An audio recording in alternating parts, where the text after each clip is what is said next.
Bonjour à tous, alors aujourd'hui nous allons rencontrer Valentine. Bonjour Valentine. Bonjour Océane. Alors Valentine, tu as 21 ans, c'est ça? Tout à fait. Et cette année tu es assistante de français en Angleterre.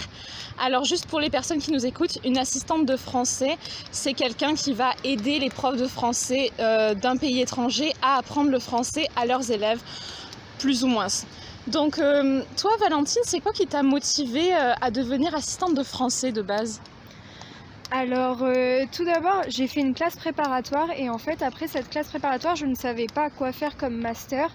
Donc je voulais vraiment trouver un moyen de faire une année de césure et j'avais aussi d'un autre côté très envie d'habiter en Angleterre pour améliorer mon anglais.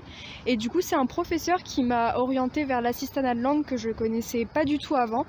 Et c'est pour ça du coup que j'ai tenté ma chance. C'était pas particulièrement pour être prof après, ou c'était surtout pour vivre en Angleterre, pour être honnête. D'accord. Et d'où te venait cette envie de progresser en anglais, de vivre en Angleterre? C'était pour un projet futur ou c'était juste une envie? Genre, tu dirais que c'était quoi l'origine de cette idée? J'ai toujours voulu habiter en Angleterre plus tard.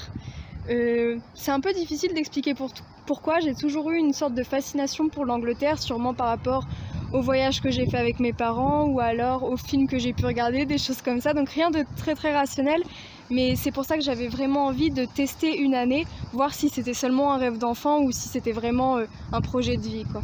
D'accord, donc dans les films on dirait peut-être Harry Potter ou des choses comme ça? Ouais, Harry Potter, Love Actually, Notting Hill, tous les films avec Hugh Grant, ça c'est sûr et certain. Mais ouais, voilà, je suis pas d'autre idée en tête. D'accord, ok. Et alors du coup, pour le moment, ton expérience... alors si on parle que du côté métier peut-être, donc le métier d'assistante, pour le moment, qu'est-ce que tu en penses? Quels sont les points positifs et négatifs pour toi? Alors, bon, déjà, les points positifs, c'est que ça nous laisse énormément de temps libre. Bon, ça fait un peu bizarre de dire comme ça, mais ça nous laisse énormément de temps libre pour pouvoir profiter de voir du monde, pour pouvoir voyager, parce que c'est seulement 12 heures de cours par semaine, quelque chose comme ça. Et après, les points négatifs. Bah après, moi j'avoue que l'assistanat, c'est pas quelque chose qui me plaît particulièrement parce que je pense que je suis pas quelqu'un de très pédagogue et de très patient, donc c'est un peu difficile pour moi d'être avec des enfants, j'avoue.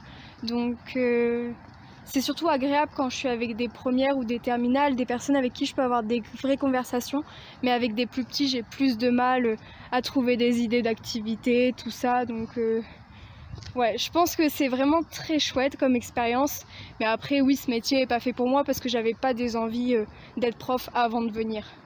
D'accord, ok. Et du coup, tu penses que ta pratique a évolué depuis le début de l'année? Est-ce que tu penses que tu as quand même progressé pour trouver des idées, tout ça? Ou est-ce qu'au contraire, tu es de moins en moins motivée et du coup, ça te saoule un peu? Comment tu décrirais l'évolution?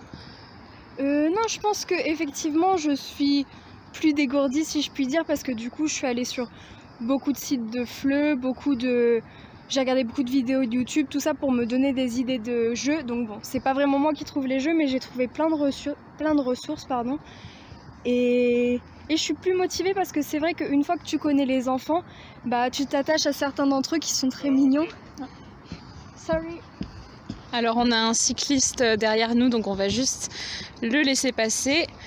Oui, donc tu disais que tu commences à reconnaître les élèves, à Oui, plus à t'attacher t'attacher. à certains, et du coup c'est vrai que ça donne envie de venir le matin, de donner le meilleur de toi-même pour les faire progresser, parce que c'est vrai qu'en très peu de temps, là seulement en presque 3 mois, il y en a qui ont vraiment fait des progrès énormes et c'est vrai que c'est une belle récompense. Oui, c'est le fait de se sentir utile. D'ailleurs, en tant qu'étudiant, quand on travaille, on ne se sent pas vraiment utile puisqu'on travaille pour soi, alors que là, on a l'impression d'avoir une réelle utilité, c'est vrai. Ouais, tout à fait. Oui. Et alors, et pour revenir sur ce que tu disais, le fait que c'est pas toi qui invente les jeux et tout, je pense que c'est normal de pas préparer soi-même toutes les activités, mais de trouver les ressources. Alors du coup, oui, donc c'est les classes les plus grandes que tu préfères être en contact avec les plus âgés, entre guillemets. D'accord. Et alors si on parle de ton temps libre, du coup, donc comme tu l'as mentionné, tu as beaucoup plus de temps libre que l'année dernière. comment tu utilises ce temps libre et est-ce que c'est pas trop difficile à gérer dans le sens où du coup tu as plein de possibilités et de quoi un peu se perdre peut-être? C'est vrai qu'il y a ce côté-là où du coup comme tu as du temps libre, tu as envie de faire plein de choses et que du coup forcément il faut faire des choix. Mais au final je pense que je gère bien mon temps libre. Déjà je passe beaucoup de temps donc avec les autres assistantes de langue ou bien avec des amis anglais que je me suis fait. Enfin, j'ai fait tomber ma boucle d'oreille donc c'est pour ça qu'on a eu un petit oui. Et sinon, j'essaie de faire des projets personnels que j'avais depuis longtemps et que j'avais pas eu l'occasion de faire lorsque j'étais en prépa. J'essaie d'écrire un peu plus parce que c'est quelque chose qui me tient à cœur. Et sinon, je fais aussi pas mal de recherches pour trouver un master pour l'année prochaine quand même. Donc bon, j'essaie d'être un maximum dans l'instant présent, mais c'est vrai que j'essaie aussi de prendre le temps de planifier l'année prochaine. Oui, alors en parlant des rencontres avec les autres assistants, est-ce que tu trouves que parfois le fait de passer du temps avec les autres assistants, donc du coup on a dans notre ville des assistants d'allemand et d'espagnol et d'autres assistants de français bien sûr, est-ce que du coup tu as l'impression que parfois ça te fait louper un peu une occasion de parler avec des vrais anglophones parce que du coup tu te retrouves à parler anglais avec des espagnols, des allemands, des français Eh bien, j'ai pas tellement cette impression parce que, d'un côté, j'ai eu de la chance parce que dans tous les assistants, je pense que je suis celle qui parle le moins bien anglais parce que quand je suis venue, j'avais vraiment un niveau très faible. Et du coup, même si je parle avec des Espagnols, des Allemands ou même avec toi, j'ai le sentiment de progresser en anglais parce que vous m'apprenez toujours du nouveau vocabulaire, vous êtes très bon en prononciation, etc. Donc, j'ai pas ce sentiment-là, mais c'est sûrement à cause de mon niveau qui partait pas très bien. D'accord, ok, peut-être que ça viendra plus tard. Je te propose qu'on fasse demi-tour parce qu'on s'approche de la rivière et ça fait un petit peu de bruit pour l'enregistrement. Voilà, donc on repart de l'autre sens. Alors, je voulais te demander aussi, vu que c'est ta première année dans un pays étranger, si je comprends bien. Oui, c'est ça. Alors du coup, je voulais te demander, qu'est-ce que ça fait de se retrouver dans un pays où c'est toi l'étrangère en fait? Quels sont les points peut-être positifs et aussi les points négatifs de au final se retrouver comme l'étranger d'un pays ou tes impressions par rapport à ça? Alors, les points positifs, je dirais que je sais pas si c'est quelque chose de spécifique au Royaume-Uni, mais les gens sont tous très gentils et très tolérants parce que ils entendent bien que tu ne viens pas d'ici, que t'es pas habitué aux coutumes, etc. Donc ils sont tous très bienveillants, donc ça c'est assez agréable. Et puis aussi, un des points positifs, c'est que du coup, les gens ont envie de te transmettre leur culture, de t'apprendre des choses. Ils sont très ouverts et ils vont discuter avec toi parce qu'ils ont envie d'apprendre des choses sur toi et de t'apprendre des choses sur eux. Donc ça, c'est très agréable. Et puis en point négatif, je dirais que c'est difficile parfois, mais ça, c'est un peu la barrière de la langue. Au début, je me sentais un peu isolée, même quand j'étais avec un groupe, parce qu'en fait, les conversations allaient bien trop vite et j'arrivais pas à suivre. Le temps que je comprenne la phrase, j'avais pas le temps de créer la phrase pour répondre. Et c'est vrai qu'au début, ce qui a été un peu dur, par exemple à l'école, c'est de me retrouver au milieu de plein de gens qui parlaient très bien anglais et d'être un peu bloquée. Oui, t'as l'impression un peu de te sentir... ou alors la peur justement que les autres te trouvent un peu... peut-être un peu stupide parce que tu ne parles pas aussi... tu ne peux pas exprimer tes idées, tu peux pas exprimer la complexité de tes idées et du coup tu te retrouves un peu bloqué de ce côté-là. Ouais, exactement, t'as l'impression parfois d'être simplé alors qu'en fait t'as juste pas le vocabulaire nécessaire pour parler. Ça c'est vrai, ça c'est vrai. Et d'ailleurs je pense que c'est bien de se retrouver au moins une fois dans sa vie dans cette position, enfin peut-être pas pour un an mais au moins quelques minutes pour être plus tolérant peut-être après vis-à-vis des étrangers parce que certains ne se rendent tout simplement pas compte et ont tendance à juger sans réaliser la difficulté que c'est de s'exprimer dans une langue étrangère en fait. Ouais, tout à fait. Donc du coup, est-ce que toi tu pourrais envisager de rester en Angleterre l'année prochaine ou de faire ta vie ici ou tu es plus attachée à la France ou comment tu te positionnes vis-à-vis de ça? Alors l'année prochaine, j'aimerais bien rentrer en France quand même pour terminer mes études en France. J'aimerais bien les faire au Royaume-Uni, mais c'est juste que c'est trop cher, donc c'est pas vraiment envisageable. Mais sinon, habiter ici, oui, je pense que c'est quelque chose qui me plairait beaucoup. Mais si cette année à l'étranger m'a appris quelque chose, enfin là je veux dire ça fait seulement quelques mois, mais je pense que ça me suffirait pas de rester à un endroit fixe. je crois que ça m'a appris que j'aime bien bouger, j'aime bien découvrir des nouvelles villes, des nouvelles cultures. Donc je pense que j'aimerais bien, si possible, m'orienter plutôt vers une vie où j'habite 2 ans dans un pays, 3 ans dans un autre, etc. Donc bon, l'Angleterre, ça restera une belle destination, mais peut-être pas pour toute une vie. D'accord, mais du coup, vis-à-vis de la famille, tout ça, je sais pas si tu veux des enfants, construire une famille ou quoi, mais ça peut peut-être être difficile à gérer de passer 2 ans dans un pays, 2 ans dans un autre, ou alors il faudrait que ton copain te suive. Comment tu envisages ça? Alors effectivement, ça s'annonce un peu compliqué. Bon, pour l'instant, je suis avec mon copain depuis un certain bout de temps et c'est vrai que on a de la chance parce qu'on a les mêmes désirs. Lui aussi, il a envie de bouger beaucoup, etc. Donc c'est vrai que ça facilite les choses. Et puis pour l'instant, je suis pas vraiment sûre d'avoir envie d'avoir des enfants. Donc bon, ça on verra plus tard. Oui. Mais disons que pour l'instant, tous les deux, ça part bien parce qu'on a les mêmes projets. D'accord, ok. Oui, puis après, il y a des couples comme ça où il y en a un qui va avoir un job fixe, enfin fixe dans le sens un job qui va garder toute sa vie, mais qui va le faire voyager. Et puis l'autre à côté suit en trouvant des plus petits boulots ou Oui, plus temporaires, exactement. ça peut Ouais. se faire, oui. Alors d'ailleurs, en parlant de famille, je voulais savoir sentimentalement, psychologiquement, comment est-ce que tu vis ou comment est-ce que tu as vécu ces dernières semaines ou au début l'éloignement de ta famille, de tes amis, de ton copain. Est-ce que c'était plus difficile au début? Est-ce que c'est plus facile maintenant? Comment ça se passe? Alors au début, j'avoue que c'était très difficile de quitter à la fois mon copain et puis mes parents. Et c'est vrai que dans les premières semaines, j'ai eu des moments, des gros coups de mou où vraiment je les voyais tous en repas de famille et je me disais mais enfin, qu'est-ce que je fais ici? Genre j'ai envie d'être avec eux quoi. Il y avait des moments où c'était un peu dur. Mais cette partie-là, elle est quand même vite passée. Je dirais qu'au bout de peut-être 2-3 semaines, je me sentais beaucoup mieux. Et c'est vrai que maintenant, forcément, par exemple, là, je rentre demain et je suis contente de les voir. Mais je dirais pas non plus qu'ils me manquent énormément parce que j'ai rencontré plein de personnes ici qui sont déjà super chères à mon cœur. Et enfin, ça fait comme une petite famille finalement. On s'est soudés vraiment vite parce qu'en fait, on s'est retrouvés tous tout seuls dans un pays étranger, quoi. Donc, c'était dur au début, mais non, maintenant ça va mieux. C'est un peu plus dur pour mon copain, évidemment, mais je pense qu'une relation à distance, pour un petit moment, ça peut avoir du bon, donc ça va.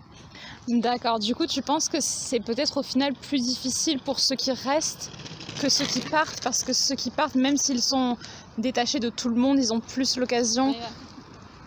Ah, c'était une prof de... Je ne l'ai pas reconnue. Oui, je ne reconnais pas les visages, donc c'est très difficile pour moi ce genre de situation. Donc je disais, oui, c'est plus...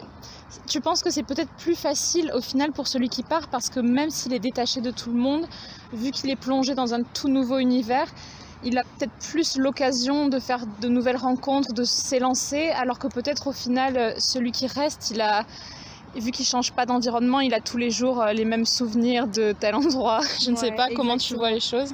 Je suis totalement d'accord avec toi. Je pense que quand tu pars, c'est peut-être difficile au début quand tu vois tes amis faire des soirées, ta famille faire des repas, etc. Mais au final, on est tellement tout le temps occupé puisqu'on est dans un pays qu'on connaît pas, alors on a envie de tout découvrir, de sortir voir du monde, de parler un maximum pour pratiquer notre anglais, ce qui fait qu'on a toujours la tête à quelque chose, alors que quand tu restes, forcément tu es dans la routine et je pense que c'est beaucoup plus dur à gérer. Par exemple, je sais que mon copain s'ennuyait énormément parce qu'en fait, il n'y avait absolument rien de nouveau, pas de nouvelles personnes à qui parler, pas de choses à découvrir. Donc oui, je pense que c'est difficile pour ceux qui restent. Oui, c'est intéressant. On a souvent tendance à penser que le rôle le plus difficile est de partir, mais peut-être que parfois, au final, le rôle le plus difficile est de rester en arrière, pendant que l'autre personne va aussi peut-être changer, aussi d'un point de vue psychologique. Est-ce que toi, tu as l'impression d'avoir changé au sens large du terme avec cette expérience ou pas? Oui, je pense avoir changé. Tout d'abord, je pense que je suis plus adulte parce qu'avant j'habitais chez mes parents. Donc le fait d'habiter toute seule, forcément, ça m'a obligée à apprendre à me débrouiller toute seule. Rien qu'à prendre soin de moi, enfin des trucs banals, mais à me faire à manger, à prendre, je sais pas, à acheter mes médicaments, tout ce qu'il me faut. Enfin des trucs que je faisais pas avant. Donc je pense que oui, je suis plus adulte. Et puis aussi, je pense que je suis devenue plus calme parce qu'avant, j'étais très impulsive. Et là, le fait de me retrouver en fait toute seule à devoir prendre soin de moi, etc., je pense que ça m'a calmée un peu dans... Oui, c'est une question de maturité, il me semble. Donc on verra en rentrant en France, mais je pense que je suis plus tout à fait la même. Oui, alors justement, c'était une question que je voulais te poser. Alors pour contextualiser, Valentine s'apprête à rentrer chez elle pour Noël, du coup. Est-ce que tu crains un certain décalage dans le fait où, comme tu dis, tu as un peu changé, alors c'est pas non plus trop drastique, mais ta personnalité a un peu changé. Est-ce que tu crains un peu la réadaptation avec tes anciennes relations, avec tes amis, avec ton copain, ou est-ce que tu as confiance que ça va bien se passer? Enfin, comment tu envisages ça? Je pense que ça va bien se passer, enfin je me dis il n'y a pas de raison et tout, mais d'un autre côté tu as raison, je crains un peu le décalage dans le sens où déjà je pense que pendant cette période j'ai vécu énormément de choses et je me dis tout ça je vais avoir du mal à le partager et peut-être aussi que les autres vont avoir du mal à l'écouter parce que par exemple comme c'est le même problème quand tu disais que ceux qui restent sont plus malheureux. Je me dis si je raconte mes aventures, tous les trucs géniaux que j'ai vécu, tous les trucs géniaux que j'ai vécu, etc. Bah peut-être que les gens sont pas prêts à l'entendre, à entendre que ma vie là-bas est vraiment super, alors qu'ils sont toujours dans une routine. Oui, ça fait un peu la fille qui revient d'Angleterre, voilà, qui se la pète, et ouais, ma vie maintenant elle est géniale. Exactement, oui, alors qu'eux ils sont en train de faire leurs études, en train de passer leurs partiels. À distance en plus. Ouais, c'est clair, non mais. Du coup, ça, et puis. Ouais, j'ai aussi un peu peur du décalage, je sais pas, dans le sens que c'est un peu bizarre, mais de plus avoir les mêmes envies que ceux qui sont restés. Oui. De plus avoir envie de voyager, de bouger, tout ça. D'avoir moins peur de voyager. Une fois que tu l'as fait une fois, après c'est moins effrayant l'adaptation. Ouais, voilà, c'est ça, donc... Ouais, ça fait un peu peur. Mais après, oui, je suis sûre que ça va bien se passer, il n'y a pas vraiment de raison au final. Et vis-à-vis du fait que ceux qui sont restés ont sûrement changé aussi au final, peut-être d'une manière différente forcément, mais ils ont sûrement dû changer aussi. Il y a peut-être des choses que tu as loupées, entre guillemets, comme tu parlais des repas de famille, etc. Il y a pas mal de choses, surtout avec les relations amicales ou quoi, qui peuvent se passer pendant qu'on est parti. Est-ce que tu as peur d'être en décalage parce que tu auras loupé certains événements par rapport à tes relations en France ? Alors c'est peut-être un peu égoïste à dire, mais grâce au Covid, si je puis dire, non. Parce qu'en fait, les amis n'ont pas pu faire de soirée par exemple, donc je sais que j'ai dû manquer une soirée peut-être, donc ça, ça va. C'est vrai que ouais. C'est une situation. J'allais dire on a de la chance, c'est très égoïste, mais je ressens un peu pareil dans le sens où oui, ça fait moins mal quand on se dit qu'on n'a rien loupé, quoi. C'est clair, bah oui, je pense que ça aurait fait très mal de louper plein de soirées, etc., plein de rendez-vous entre amis, ça aurait été dur. J'avoue que là, ouais. Et alors du coup, vis-à-vis du confinement, oui, je voulais savoir comment t'as géré les choses. Parce qu'il faut savoir qu'en Angleterre, on a aussi eu un confinement, mais qu'en tant qu'assistante, vu que tu travailles à l'école, on allait quand même au travail tous les jours, juste les restaurants étaient fermés, il fallait faire attention. Comment tu l'as vécu cette période et est-ce que ça te faisait bizarre de voir tout le monde en France un peu plus confiné, genre tous les étudiants en distanciel, pendant que toi tu continues à sortir tous les jours ? Alors le confinement en Angleterre, je l'ai plutôt bien vécu parce que étant donné qu'on allait travailler quand même, j'ai pas tant eu l'impression que ça d'être confinée, puisqu'au final toute la journée j'étais dehors et puis le soir je restais chez moi, donc c'est un programme que j'aurais tenu même hors confinement. La seule différence c'est qu'on ne pouvait pas voyager le week-end, donc forcément j'étais un peu déçue, mais comme je suis assez casanière, je me suis bien habituée. Et par contre, effectivement, ça m'a fait bizarre de voir les Français qui ne pouvaient absolument rien faire. Et oui, c'est vrai que je me suis sentie coupable. Quand par exemple, je parlais à des amis ou à mon copain, que je leur disais « Ah, t'as fait quoi ce week-end ?» Bah rien, et toi ? Ah bah j'ai fait plein de trucs. Et c'est ça aussi, ce décalage-là, de te dire « Bah toi tu fais plein de trucs et eux, ils ne peuvent rien faire. » Donc oui, un peu de culpabilité quand même, j'avoue. C'est vrai. Bon, je pense qu'on va se revoir. Peut-être qu'on se reverra. On va se revoir, mais je veux dire avec nos auditeurs. Peut-être que l'on se reverra à la fin de l'année pour voir comment tout ça a évolué. Ou avec peut-être plaisir. Même après tes vacances de Noël pour savoir comment tu auras vécu tout ça. Mais en tout cas, merci beaucoup de cette interview, Valentine. Merci à toi de m'avoir proposé de la faire. Et on se retrouve sûrement pour une autre fois avec A Talk in the Park.